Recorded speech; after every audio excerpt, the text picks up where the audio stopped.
Welcome to Dr. Ganta Butra's Public Awareness Series.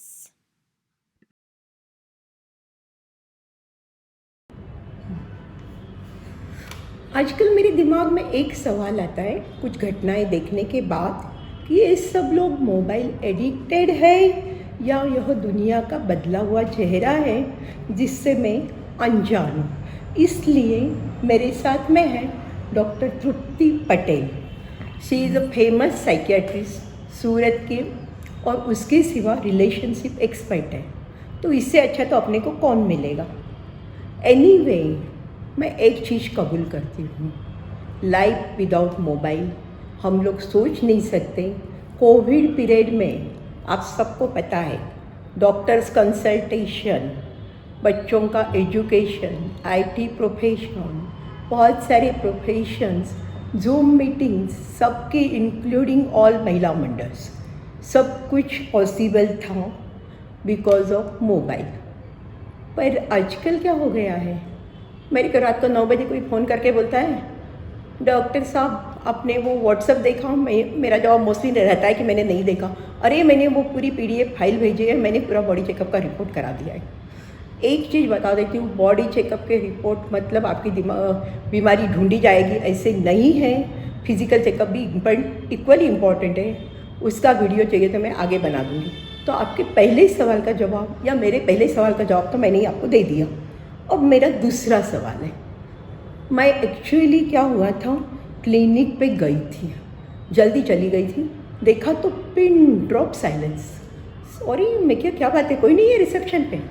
देखा सभी के हाथ में मोबाइल थे और सब चुपचाप बैठी थी। वैसे मोबाइल ही सबको चुप बैठा सकता है। तो मैंने उनको समझाया कि अरे आप ऐसे मोबाइल पे हो, फिर बाद में कहीं चैटिंग वेटिंग की आदत पड़ जाएगी। उनका यूजुअल जवाब, नहीं हम तो जब फ्री रहते तभी देखते हैं। एनीवे, चैटिंग पर से मेरे को याद आया कि चैटिंग में मैंने काफ़ी बार देखा है कि एक्चुअली पूरी फैमिलीज़ भी टूट सकती है। इसलिए मेरे को लगता है तृप्ति बहन इस पर ज़्यादा प्रकाश डालें। यस, सबसे पहले तो Kanta ma'am, thank you for inviting me on your channel.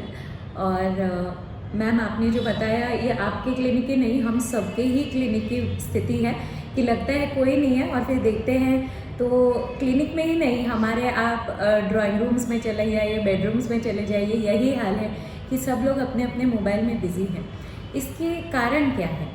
तो सबसे पहले तो ना हमें सबको अटेंशन बहुत अच्छा लगता है, राइट। यहाँ भी हम आप लोगों के अटेंशन के लिए ही ये वीडियो बना रहे हैं।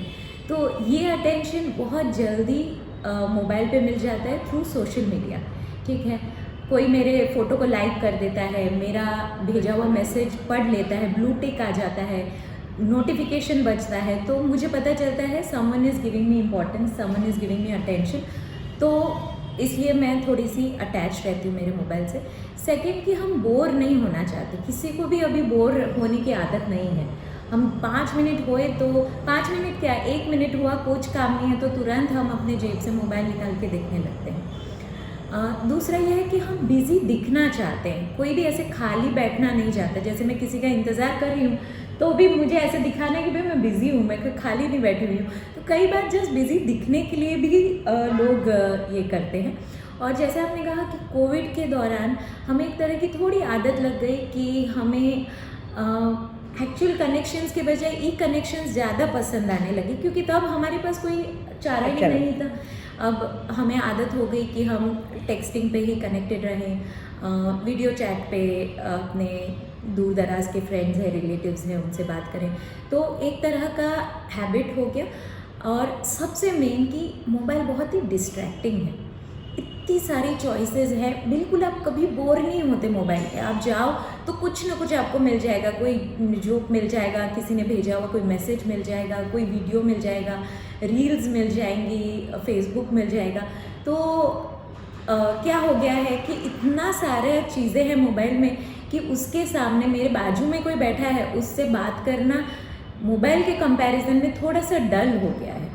तो इतना अट्रैक्टिव हो गया है ना, तो ह्यूमन बीइंग कॉम्पीट नहीं कर पा रहा है मोबाइल के साथ। तो मुझे लगता है ये वजह है कि लोग आजकल हरदम मोबाइल में डूबे रहते हैं। एग्री करती हूँ, पर मेरे को वो लगता है ये सबका ही एक्सपीरियंस है।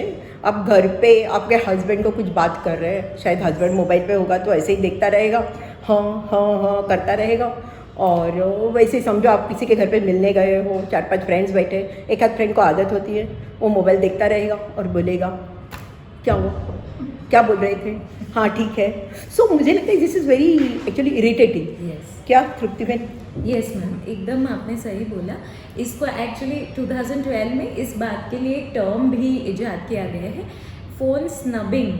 ये दो वर्ड्स को मिला के फबिंग ऐसा बोलते हैं इसे, कि जब आप आपके सामने कोई व्यक्ति है उसको इम्पोर्टेंस ना देके आप अपने मोबाइल को ज़्यादा इम्पोर्टेंस दे रहे हो, और इससे हम उस व्यक्ति को कैसे फील करवाते हैं, हम उन्हें अनइम्पॉर्टेंट फील करवाते हैं, हम उन्हें रिजेक्शन का सेंस, रिजेक्शन की फीलिंग देते हैं, और एक्सक्लूजन कि भाई मेरा जो चल रहा है वर्चुअल वर्ल्ड में वो मैं ज़्यादा इंटरेस्टिंग है तुम्हारे से, तो यू नो मुझे वहाँ फोकस करना है। तो ये फबिंग बहुत कॉमन है, ऑलमोस्ट 30 to 40% लोग ये करते हैं, और कोविड के बाद ये और बढ़ गया है और निहायती इरिटेटिंग और एनॉइंग होता है।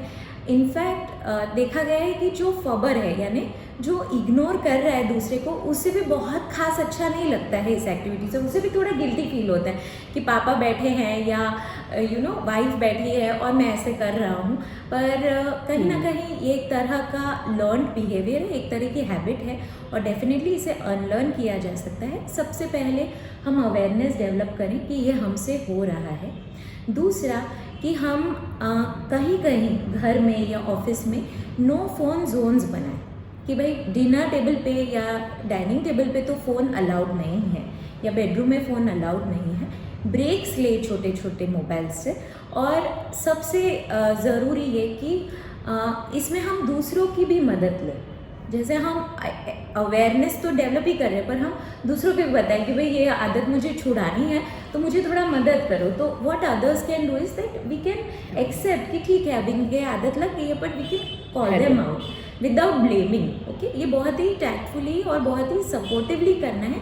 We just have to tell them कि यू नो बात करनी है, और खुद भी हमें वो बिहेवियर अडॉप्ट करना है कि हम जब बात कर रहे हैं तो दोनों ही व्यक्ति ने मोबाइल्स बाजू में रख देने हैं। रीड तृप्ति में अब जो एक्चुअली काफ़ी बार क्या हो जाता है, पर्सन रिटायर हो जाते हैं, रिटायर होने के उनके बाद लगता है कि मेरी लाइफ एंजॉय करूं, और उनकी लाइफ एंजॉय करने का तरीका जैसे आपने बता ही दिया है कि मोबाइल में इतनी सारी चीज़ें हैं, रात को आधी रात को उठते हैं या तो मोबाइल या टीवी लगाया। बेचारी वाइफ तो रिटायर नहीं है, वो हाउसवाइफ थी, हाउसवाइफ ही रहती है, उसको काम करना पड़ता है, सो उसे नींद चाहिए। तो काफ़ी बार ऐसी सिचुएशन आती थी कि दोनों को अपनी सोने की जगह बदलनी पड़ती है, वाइफ को जाकर दूसरी जगह सोना पड़ता है कि जहाँ से उसको नींद पूरी मिले। सो इसका कोई सोल्यूशन?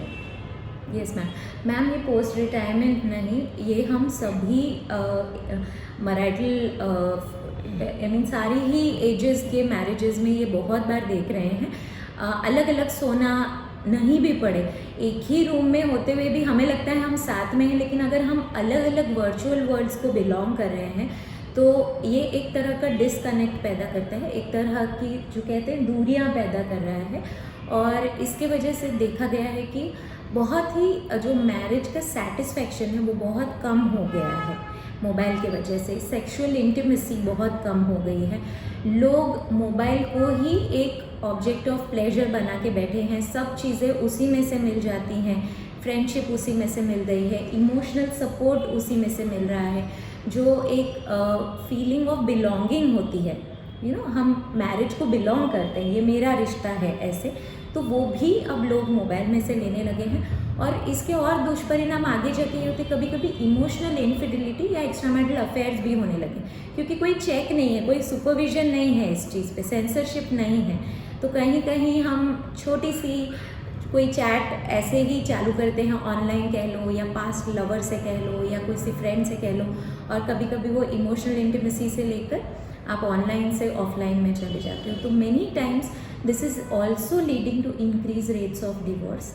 इसका सॉल्यूशन यही है कि हम एक्सेप्ट करें सबसे पहले कि एक प्रॉब्लम बनता जा रहा है रिलेशनशिप में, ब्लेम गेम के बजाय हम एक दूसरे को हेल्प करें इस प्रॉब्लम में से निकलने के लिए। सबसे पहला तो जो मैंने कहा कि नो फ़ोन जोन्स होने ही चाहिए। आधे घंटे पहले आप सोने से पहले अनप्लग कीजिए अपना मोबाइल। कम्युनिकेशन जो फेस टू फेस बहुत ज़रूरी है किसी भी रिलेशनशिप के लिए, उसके लिए टाइम असाइड रखिए।